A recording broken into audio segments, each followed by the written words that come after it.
मोदी तेरी कब्र खुदेगी, ये इनकी पसंदीदा नारा है। लेकिन मेरे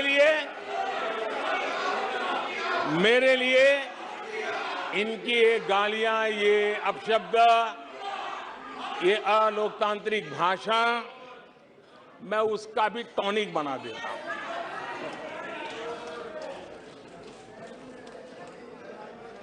और ये ऐसा क्यों करते हैं और ये क्यों होता है, आज मैं सदन में कुछ सीक्रेट बताना चाहता हूं।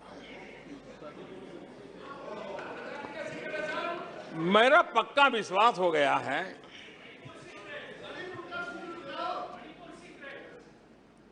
कि विपक्ष के लोगों को एक सीक्रेट वरदान मिला हुआ है। हाँ,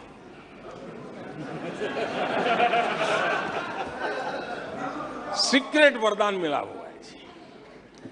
और वरदान ये कि ये लोग जिसका बुरा चाहेंगे उसका भलाई ही होगा।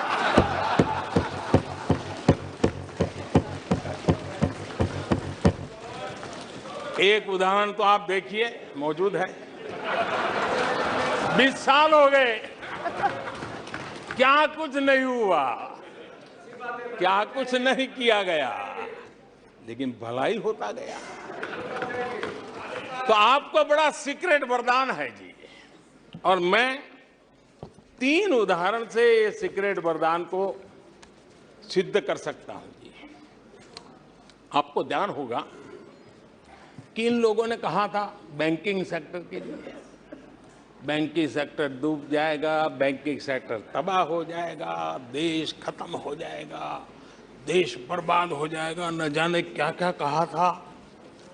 और बड़े बड़े विद्वानों को विदेशों से ले आते थे, उनसे कहलवाते थे ताकि उनकी बात कोई न माने तो शायद उनकी मान ले।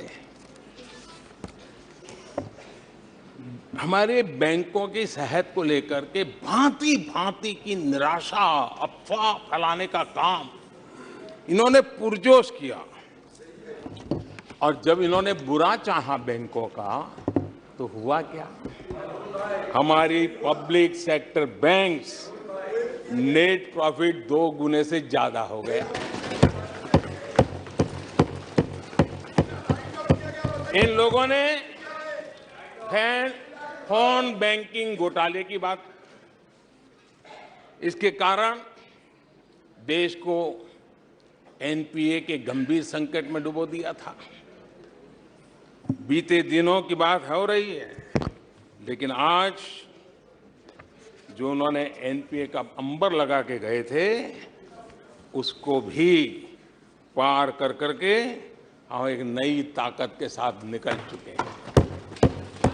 और आज सुबह निर्मला जी ने विस्तार से बताया है कि कितना प्रॉफिट हुआ है।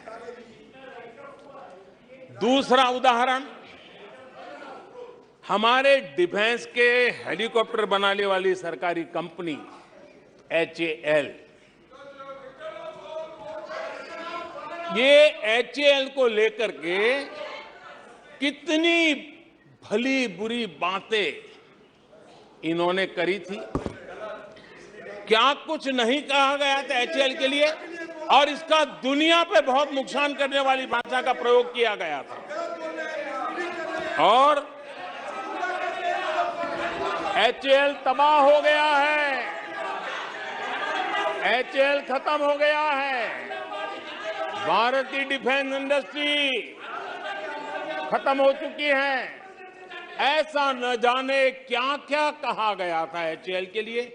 इतना ही नहीं, जैसे आजकल खेतों में जाकर के वीडियो शूट होता है, मालूम है ना? हाँ? खेतों में जाकर के वीडियो शूट होता है, हाँ।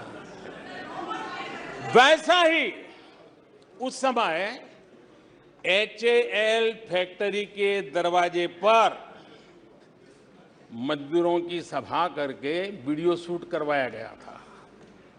और वहां के कामगारों को भड़काया गया था, अब तुम्हारा कोई भविष्य नहीं है, तुम्हारे बच्चे मरेंगे, भूखे मरेंगे, एचएएल डूब रहा है। देश की इतनी महत्वपूर्ण इंस्टीट्यूट को इतना बुरा चाहा, इतना बुरा चाहा, इतना बुरा कहा कि वो सीक्रेट आज एचएएल सफलता की नई बुलंदियों को छू रहा है।